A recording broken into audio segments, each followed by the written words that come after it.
rivals in Pokemon are one of the few things about the franchise that have stood the test of time and been in every mainline game. While Pokemon following you, seasons changing, secret bases, contests, and in the case of Sun and Moon, even gym leaders have been removed in newer generations, you can always count on there being some kind of character to train and battle alongside you on your many journeys. Through the past 20 years, we've had many different rivals, all with different personalities, characteristics, Pokemon teams, and levels of challenge. We've had jerks, sympathetic sick kids, firework enthusiasts, and many other characters who have accompanied us and challenged us while on our quests. In honor of all these awesome rivals, today I wanted to count down my top 5 favorites. From the original to the latest, there's quite a few that I think are cool, challenging, or interesting, and I want to share with you guys my most liked rivals that have appeared throughout the past 20 years of the franchise. A couple quick things before we get started. The first is that I'm only going to be looking at the rivals from the mainline games and not including any of the anime rivals. While the anime definitely has some great rivals, both for Ash and his numerous traveling companions, today I just wanted to talk about the ones from the games. Maybe another day I'll talk about the anime rivals and how awesome Paula is, but for this video the focus is solely on the game rivals. The other thing I want to briefly mention is that this list is entirely my opinion. I'm sure that I'll upset and enrage some people by not having one of their favorite rivals on this list, but feel free to post your own list and favorites in the comments section below. I have a feeling that Tierno is going to need all the love he can get. Alright, let's get this video rolling and take a look at my number 5. Number 5. Hugh. Well, I've heard that a lot of people are either neutral or negative on Hugh. I've never really felt that down on him. Is he the strongest rival out there? Not really, but that's not all I looked at when putting together this list. I tried to also look at the character and personality of these rivals, and for what it's worth, I actually did moderately enjoy Hugh's story in Black 2 and White 2.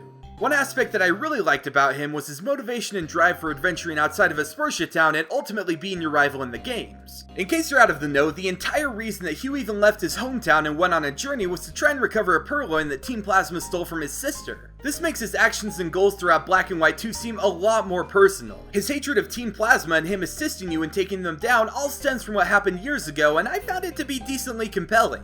I know people might not like him because they felt his team was a little bit weaker compared to past rivals, or because he was yet again another nice rival who treated the player more like a friend than serious competition, but honestly, I've always liked Hugh despite some of the flaws he might have. Number 4. Wally. So Wally was really our first example of a friendly rival within the Pokemon games. I guess technically it was either him and Brendan or May, but I always felt like Wally was the signature nice guy rival of Generation 3. Nowadays, people are kind of tired of the friendly rivals trend that many of the recent Pokemon games go with, but at the time Wally was introduced, I actually liked that he was a lot different than the previous rivals. Before Generation 3, the only rivals we had ever known were very confident, strong, and also a little bit spiteful too. Even though I enjoyed rivals with that kind of personality, when we met Wally and saw that he was just a shy and sickly kid who needed help catching his first Pokemon, I actually found myself really liking this different approach to a rival. Of course, he didn't just stay as a weak character the whole game, and it was really nice to see his progression from a rookie and frail trainer that only had a Ralts to a full-on powerhouse at Victory Road with a pretty strong team and a whole lot of confidence. In the remakes, this Victory Road battle is made even better because not only was his battle arena redesigned, but they went the extra mile and gave him an awesome new theme as well as the ability to Mega Evolve his Gallade. Seeing this sickly and shy kid that you helped in the beginning of the game catch a Pokemon actually grow and evolve himself into a strong trainer that's a force to be reckoned with still makes Wally one of the cooler and more interesting game rivals to me. Number 3. Cheren. So Cheren is kind of an interesting pick because there's sort of two different phases he goes through in the games. He's a rival in the original Black and White, but then in the sequels he's actually become a brand new gym leader. I'm not sure if it's entirely fair to also include his gym leader side when talking about him in this video, but that's part of the reason why I like him. It was really cool to see Cheren learn and progress throughout Black and White as your rival until he ultimately ended up being a gym leader in Black and White too. It's not very often you get to see what a rival does after your adventure with them, and to see that Cheren actually learned some valuable life lessons on your journey with him that pushed him to becoming a gym leader was pretty interesting, I thought. Talking more specifically about him as a rival, and not necessarily his progression as a character in the sequels, he was treated more like a serious rival to counteract Bianca's flightier and fun-loving attitude. He took the starter that's super effective against yours, and I'll admit he actually had a lot of decent battles in the game, especially towards the end. Between having an okay team, helping take down Team Plasma, learning that becoming the strongest trainer in Unova isn't the best goal you should chase after, and progressing into the role of a gym leader, I've always found Cheren to be one of my favorite rivals. Number 2. Blue.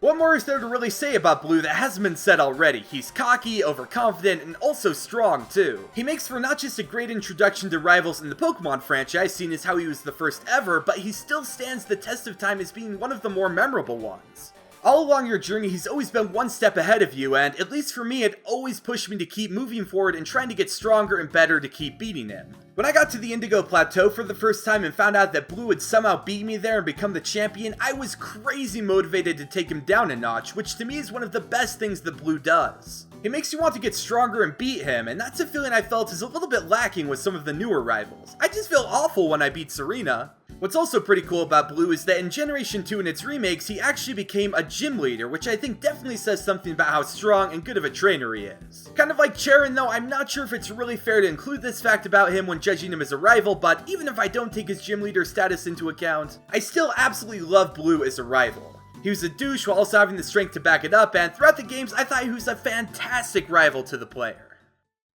And my number one pick is...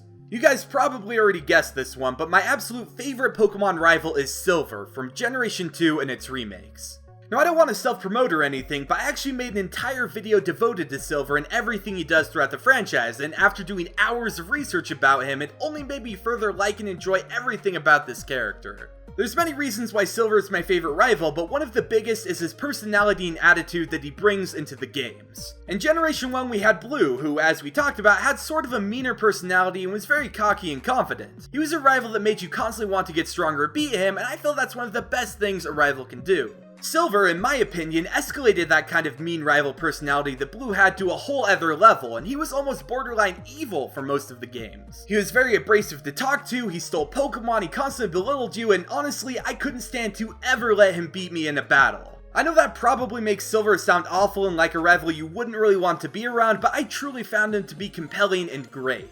What also helps set Silver apart from other rivals is his backstory. Now this was something that was only revealed in Heart Gold and Soul Silver, but Silver is actually Giovanni's son. That's right, the Team Rocket boss of Legend is Silver's father and abandoned him many years ago after Team Rocket failed. It's a pretty sad backstory, but also explains a lot about Silver, like why he's so angry and resentful of Team Rocket, as well as his harsher attitude towards people. Just knowing this backstory also makes him kind of a sympathetic character too. Throughout the games, I never thought I'd feel any kind of empathy for someone who constantly calls me weak and pathetic, but here I am, having a human emotion for one of the meanest characters in Pokemon. At the end of the day, I just love everything about Silver. I thought his battles could be fairly challenging at times, his mean attitude throughout most of the games was pretty memorable and so far hasn't been done with any other rival since then, and his progression into somebody that's a little kinder and more understanding towards the end of the games makes him my absolute favorite rival and one that I'll never forget. And this has been a look at my favorite rivals in Pokemon. While I do like some more than others, I don't feel like there's ever been a truly bad rival. I think some are a little better than others in terms of their difficulty in battles as well as their prominence and importance in the story, but I feel like they all have their place in the franchise and they all have their own fans. Anyways, what do you guys think of my list? Do you agree with it? Maybe you disagree. Feel free to let me know who your own favorite rivals are in the comments section below. Thanks for watching and I'll catch you later.